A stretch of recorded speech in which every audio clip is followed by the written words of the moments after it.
Hey everyone, Andrew here, and it's time for another dive into the Walt Disney World parks. Today we'll be doing our beginner's guide to Walt Disney World Epcot.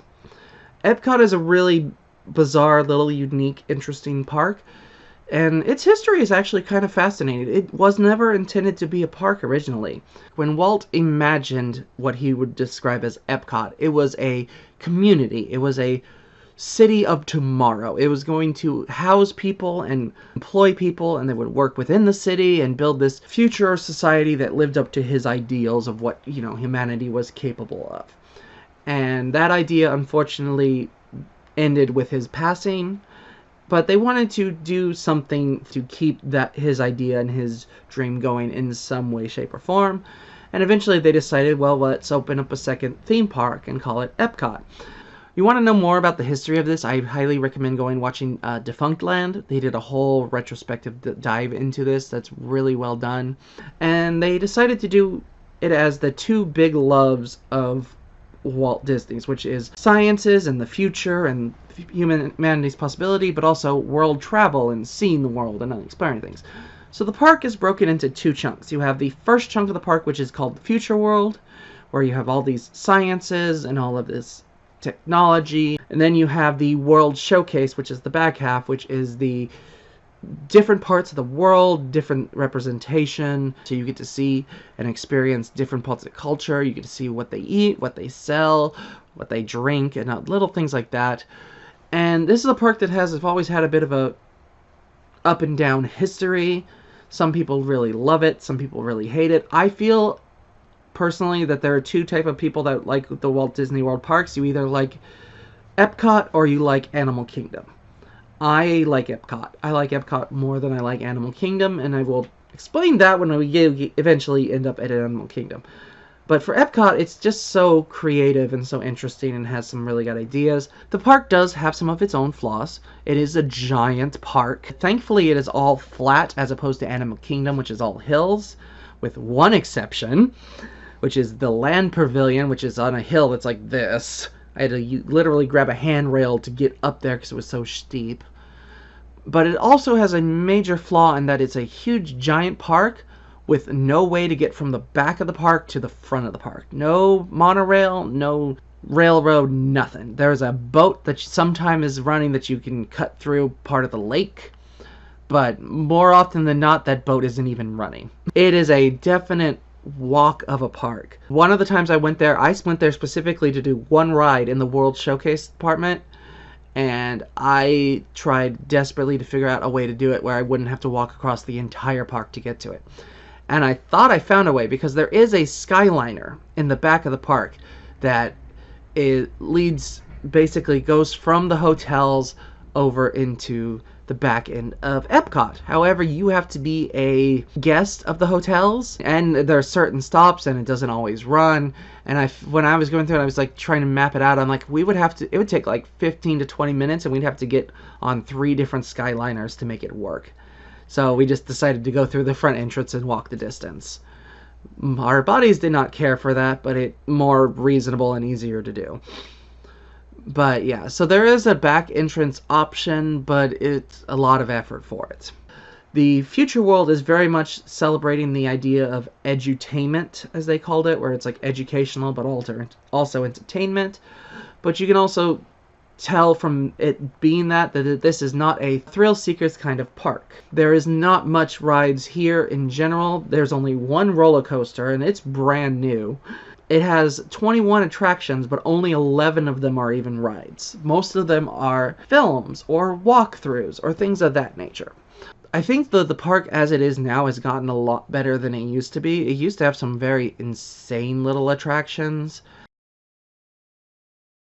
Right now, I think for the most part, it is on an uptill to being a much better park. It is currently doing a lot of refurbishments, and certain rides are being reimagined and things like that. We'll have to see how it changes as the years go on, but this is going to be my thoughts of it as it is right now. But yeah, so today we will be going over the Walt Disney World Epcot, going through each of the rides, what my thoughts are on them, each of the attractions, if there's anything interesting in them. And then if there's any food or anything I recommend of this. Now I'm going to say this flat out from the start. If you are considering eating in Epcot at all, go to the World Showcase side of it. That's where the real good food is. Don't bother going to any of the food in the Future World side because it's generic theme park food. It's burgers, it's fries, it's chicken fingers. It's the most generic stuff for the most part. Some places have a couple unique items, but you really, if you're going to eat at Epcot, you want to go to the World Showcase. I'm also not going to go into each and every single area of the World Showcase, because for the most part, they're all roughly the same. They are restaurants and food and like buildings that are shaped to look like the country they are representing. But let's start over in the Future World. So Future World is currently broken up into 3 chunks. You have World Celebration, World Nature, and World Discovery. We'll start with the middle one, which is World Celebration, and we'll start with the big showpiece of Spaceship Earth, which is inside the giant geodesic sphere, the big symbol of what Epcot is. Spaceship Earth is a slow-moving dark ride that takes you through the history and evolution of communication throughout time. It's very much a slow little dark ride. You get in this little pod and you travel up and through and you see like ancient Egypt and Rome and the moon landing and the Renaissance and the Industrial Revolution and how communication has changed through all this. It is a really creative, interesting little ride, very edutainment style. It's a little slow, not super fascinating, but interesting enough. It is definitely one that feels like it needs a little bit of an update, but they keep kind of putting it off for some reason.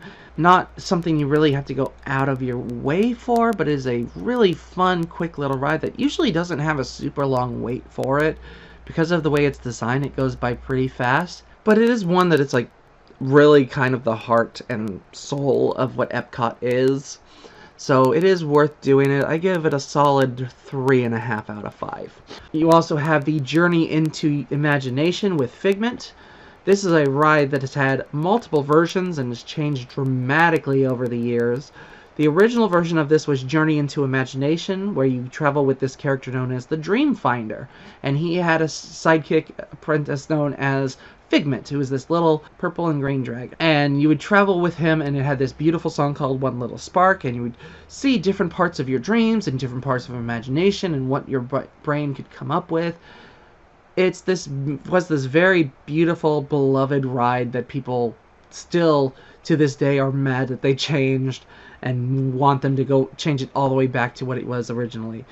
Unfortunately, I have never gotten to ride that version of that, because that ended in like the late in the 90s, and then they switched it over to Journey into Your Imagination, which was presented by Eric Idle.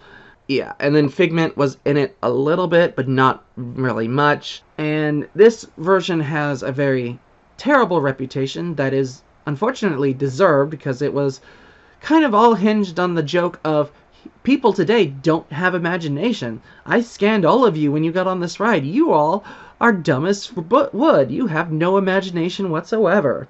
Well, as you can see, there's not much going on upstairs, imagination-wise. And you can imagine a ride where they actively insult your intelligence and imagination was not really well received by the public. Like, a lot of people hate it, and eventually they started shoving Figment into it more and more, and moved Eric Idle more and more out of it, to the point that eventually it became Journey into Imagination with Figment. Now, like, Eric Idle is basically a voiceover. You don't get to see him, and he doesn't do any of that stuff, and you're just kind of seeing Figment interacting with these different strange scenarios and strange ideas. It's an okay little dark ride. Very slow, very odd. It can be a bit overstimulating for some people, from what I've heard. I saw a lot of people saying this was like the worst attraction at this park, and I don't agree with that at all, but I kind of see where they can come from. It's definitely an attraction that is very much showing its age. Like, more so than even rides that are older than this, look better in condition.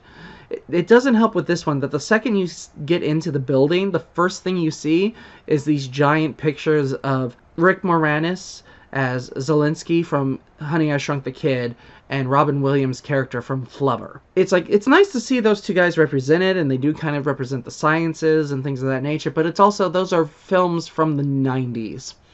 We can't do anything little bit more modern. We can't update this in any way. It's a ride that is in desperate need of a refurbishment, if not a whole entire reimagining. And it's a shame because, like, the original version is still this beloved thing that everyone wishes existed and was in its original format, and it's just gotten worse and worse as the years have gone on. I still think it's okay. I give it a solid 2.5 out of 5. Like, it's definitely not one to wait in a super long line for, but it's okay. The only other attraction in this area is going to be the Pixar and Disney Short Film Festival, which is this little thing where they basically show Disney shorts and Pixar shorts, and sometimes they're documentaries and sometimes they're just little animations. It's okay for what it is, but it's something that's like you don't really need to do, and it's really just taking up space in the park for no real reason. It's a solid 2 out of 5 though. It's fine. Food wise over here there's really nothing much. You have the Connections Cafe and Eatery, which is basically coffees and pastries and stuff that you'd find in a normal cafe. It's not worth going to. The one food thing that's actually kind of interesting in the entire this chunk of the park is called, it's sponsored by Coca-Cola, and basically what it is they'll have a whole bunch of drink dispensers and they have sodas from around the world. So you get to try, you know, different countries' versions of Coke and different flavors and stuff, which is really cool and really kind of interesting. But, you know, that's it. Not something you have to do, but it is kind of interesting, and if you're a soda fan, that is a thing that's worth kind of doing. We then have the World of Nature, where you have elements that are aimed towards the sea and some that are aimed towards the land. So the sea-wise, we have The Seas with Nemo and Friends, which is a little dark ride where you get in this little clamshell-like thing, and you travel through this little aquarium-like area where you see animation of the characters swimming through the sea. It's incredibly boring, incredibly not interesting, does not really add anything to it at all. Basically, the only reason to ride this is because at the end of it, you end up in this giant aquarium. And you can see all these different things. But for the ride itself, it's a solid 1 out of 5 for me. Like, it's nothing to it. It's not really worth going in any way. It's like you can easily just walk into the aquarium from a different pathway, so not worth doing. Inside the aquarium area, we have the Turtle Talk with Crush, which, if you watch my California Adventure one, is a really fun little interactive show where your kids can ask Crush questions and he can tell some really fun, interesting stories. It's solid for what it is. It's a solid 2 out of 5. There's also an area where you can see different shark elements and get this picture with this giant Bruce shark, which is pretty cool. Outside of there, we have the Journey of Water, which is inspired by Moana, where you can stroll through this garden area and see these different water elements and different things. They have this lovely little like waterfall path that you can walk up to it and it'll dissipate and let you go through without getting you wet, which is kind of cool. It does threaten you that you might get wet along the way, but reality is not really. You might get splashed at most. It's okay. It's a walkthrough attraction. It's a 1 out of 5 for me. Like, I would do it over the sea one ever again, but it's nothing really there. The most impressive thing there is the giant Moana Nefertiti sculpture made out of flowers. It's pretty cool, but otherwise it's nothing there that's really need to do there. We then have the Land Pavilion, which all about tilling the soil and farming and things of that nature. In this area you have Soarin', which is usually soaring around over California over here in the Disney World side, which is weird that they have Soaring Around the World in California and they have Soaring Over California in Disney World. That just feels backwards and wrong in so many ways. If you watched my California Adventure one, you saw me talk about it. Like, Soarin' is a really good fun little hang glider ride. You strap into this thing and it lifts you up into the air and you're soaring through these different environments. I definitely prefer the Soaring Over California version over the Soaring Around the World one. Soaring Around the World is a little bit too much CGI'd and you can feel things really fake.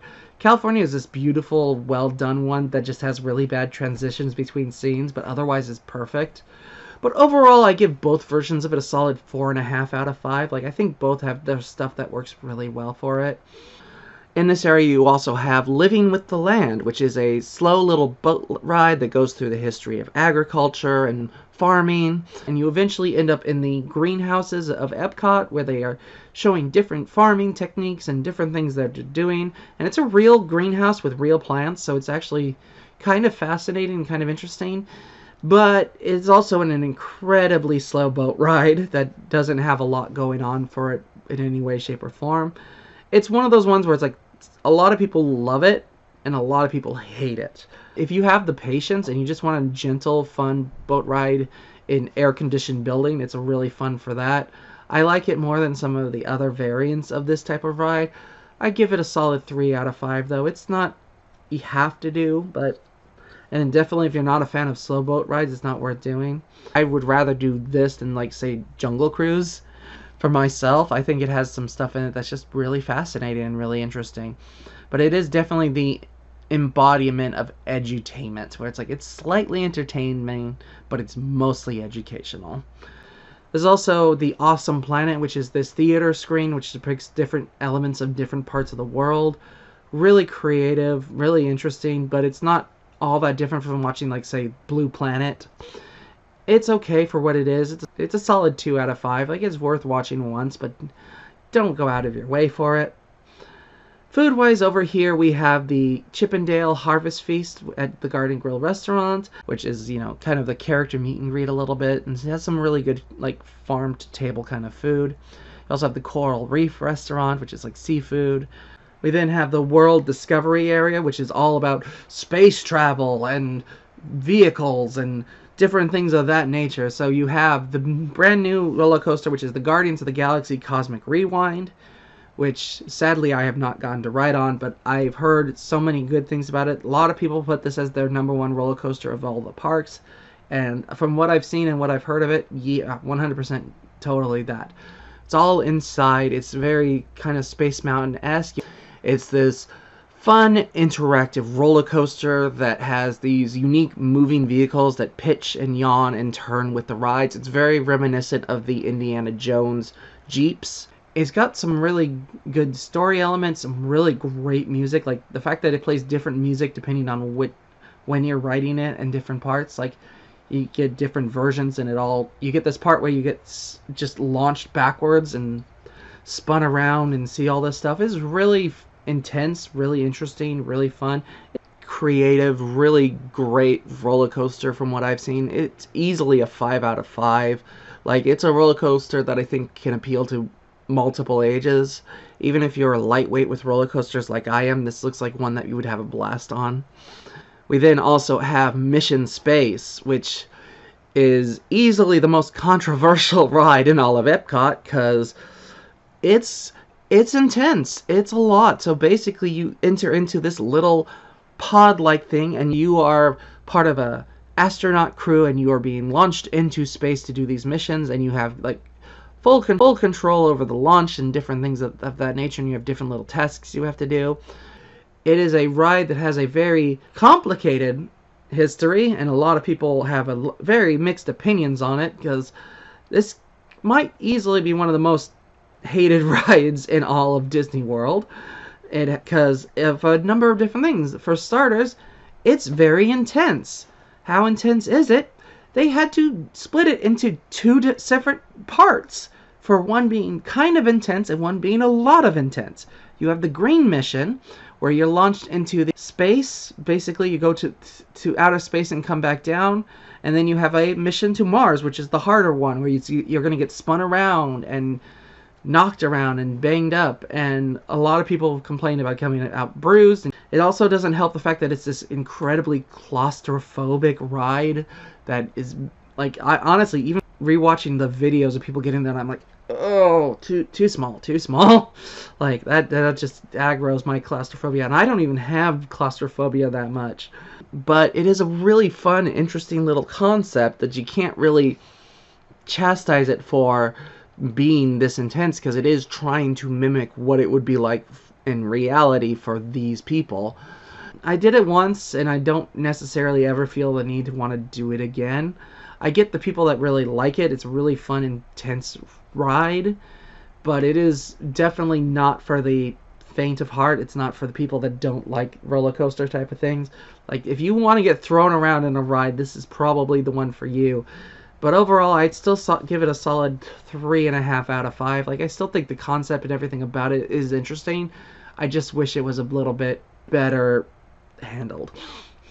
Overall, so in this area, you have the test track. Now, the test track is currently closed to be reimagined into a more interesting, more dynamic test track. So this will be based off what it used to be, and what it most likely will be similar to what it was, but hopefully better handled. But originally, it was this kind of, how automobiles are made and how we test the different things, and we'll show you how our braking works and different things like that. And then we'll launch you at a fast speed around the tunnel through that. I have to admit, I have never ridden this one. Not for lack of trying, just literally every single time I've been to Disney World, it was either closed due to rain, or the wait was an hour and a half plus. Or it was an hour and a half wait and then it closed due to rain. Literally, if it rained like a single drop of water, they would close this ride. So I've never gotten to ride on it, but I have watched the videos, and I have been on Radiator Racers, which is the same kind of ride, but everyone tells me it's a better done ride, and from what I've seen, yeah, that is definitely the case. This is just you get to load up into a car, and they get to teach you different things about, automotive stuff, and it's like, here's how the brakes work, and here's how the speed works, and turning, and then eventually you get launched outside and through these deeps and curves. It looks like a blast, and from what I've experienced of Radiator Racers, it can be a blast, but it also looks like it's a bit herky-jerky and not super fun. Plus, they made a ride that breaks down anytime it rains when you're in freaking Florida, where it's, rains every couple days. It's just, yeah, so I'm hoping with the reimagining they fix some of that problems and make it a little bit smoother. But as it was, from what I've seen, it's a solid 3.5 out of 5. Like, it has stuff in it that still really works, and it still looks like it would be a blast to ride. Food-wise, over here, you have the Space 220 restaurant and a Joffrey's Coffee and Tea Company, so if you need your Starbucks fix, that's a good fit. But yeah, that's all for Future World side, and then we move over into the World Showcase. Now, the World Showcase is broken up into 11 different pavilions. You have Mexico, Norway, China, Germany, Italy, America, Japan, Morocco, France, United Kingdom, and Canada. Each of them has their own food, their own shopping, their own elements, and it has one of the really cool things with the World Showcase is that each of the people that work in these areas are from the country that they are representing. So, all of the people in the China pavilion are from China, all the people from in the France pavilion are from France. It is really creative, really nice area. It's so much fun to go through and see the different countries and what they sell and what is their staple on things. And this is where you get some of the more unique souvenir stuff. For the most part, there are not much in the way of attractions or rides here. There's exactly 3 rides in this area. You have the Grand Fiesta Tour starring the 3 Caballeros. This is a little boat ride in the Mexico Pavilion. You get on it, and it takes you down and through this different parts, and you see different parts of Mexico's culture. It used to be entirely focused on that part and explain like the tortillas and things like that. But now it's got the 3 Caballeros theming, so it's more about following these guys through their misadventures through Mexico. I like the other version a little bit better, but I think the 3 Caballeros is just a bit more fun, and I can see why they chose to do it. I would not be surprised if they retheme it to Coco in a couple years. But yeah, it's a solid enough little boat ride, but it's fairly slow and fairly methodic, but I still give it a solid 3 out of 5. Like, it's fun. You have the Frozen Ever After, which is in the Norway Pavilion. This used to be called the Maelstrom, where it was all about Norse mythology and trolls and things of that nature. And they rethemed it to be Frozen because, Frozen was such a big deal. And the ride itself is all right. Like, the fun thing with the boat is, like, it's this fun little boat ride with a little drop, but partway through you get spun around and you end up going backwards through parts of the ride. But I feel like the Maelstrom version of it was a lot stronger. The Frozen version of it is solid enough, but it also has the worst animatronics that Disney has ever done.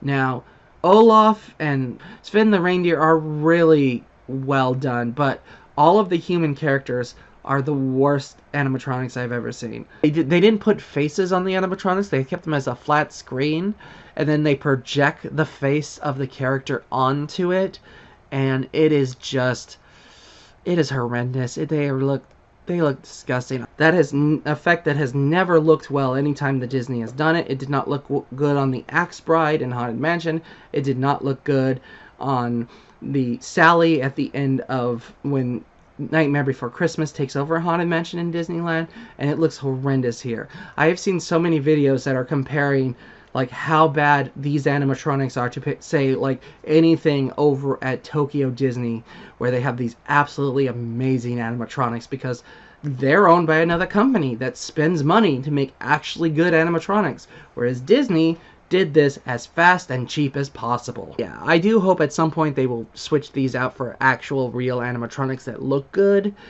I don't think they're going to do that anytime soon. If anything, they'll probably just take the Frozen theming off eventually and turn it into something else.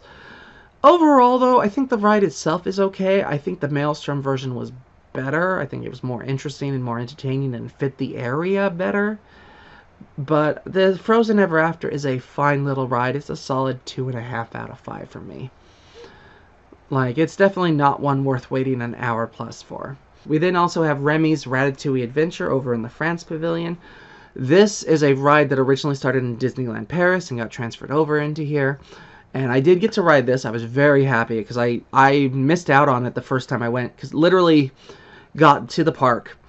It was like an hour before the park closed because I'd done other stuff that day. We rushed over to Remy's, got in line, and the ride broke down. And so we didn't end up getting to do it that day. But then I have gotten to do it since then and traveled around this trackless ride, following Remy through the kitchen and him trying to avoid being caught and being in these dangerous situations. You end up under the oven at one point, which is really fun and really creative. It's really fun, really creative, really energetic. It's a little short for my taste. I wish it was a little bit longer, but it has some elements in it that work really well. But I give it a solid 4.5 out of 5. Easily one of the best things over in Epcot. That is it ride-wise. We also have a couple different little show-like things. You have the Reflections of China, which is in this Circle Vision 360 film depicting the history of China and its modern day. The 360 is where it's got screens all around and you're just seeing different parts at different points. It's something that Disney has been doing for decades, and it's really creative, really interesting, but not particularly amazing, not something you really have to do. It's a solid 2 out of 5. You have the American Adventure, which basically takes you through the past and the future of the U.S. through film, and then you also see animatronics of like Ben Franklin and Jefferson signing the Declaration of Independence. It's very reminiscent of Hall of Presidents. It's got a lot of that same elements to it. It's okay. I think Hall of Presidents is a bit more interesting, but it's something that you can do, and it's worth a look maybe once, but I would definitely not say do it your first couple visits. It's a 1.5 out of 5 for me. The Beauty and the Beast sing-along, where you get to go and sing along with the Beauty and the Beast songs from the movie, which would be great if they didn't cut all of the songs into quarters, so you can barely get any of the actual songs into it. They also decided to retheme it so that it's focused on following Gaston's best friend Le Fou, as he is, working in the background to help Belle and the Beast get together, and he just draws all the attention away from what the thing should be, and just makes the whole thing kind of pointless and not really worth doing. It's a 1 out of 5 for me. Like I think if it was just the straightforward sing-along thing, I'd give it a higher rating, but the retheming just makes it feel more pointless to me. You have the Impressions de France, where you see the history of France and different elements as told through their different films. It's kind of cool, kind of interesting, but not amazing. 1.5 out of 5. You also have Canada Far and Wide, which is also in the Circle Vision 360 theaters. It's a lot like the Reflections of China. You get to see Canada's history and their cultures and their world.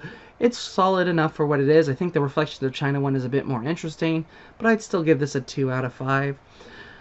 Food-wise here, this is really where you want to go for the food, because every pavilion has their own food, their own stuff, their own drinks. And overall, I just would say, all the food in this area is really good. They do a lot of food and wine festivals over here, so you can try food from around the world, which is really cool. There's also an event that people have started doing in Epcot, which is drinking around the world, where they go through each of the World Showcase pavilions and get something to drink in every single one and see how far they can get before they can't handle it anymore. I've never done that. It does sound kind of fun, but also sounds like a giant waste of money to me. So I'm like, nah, I don't need to do that.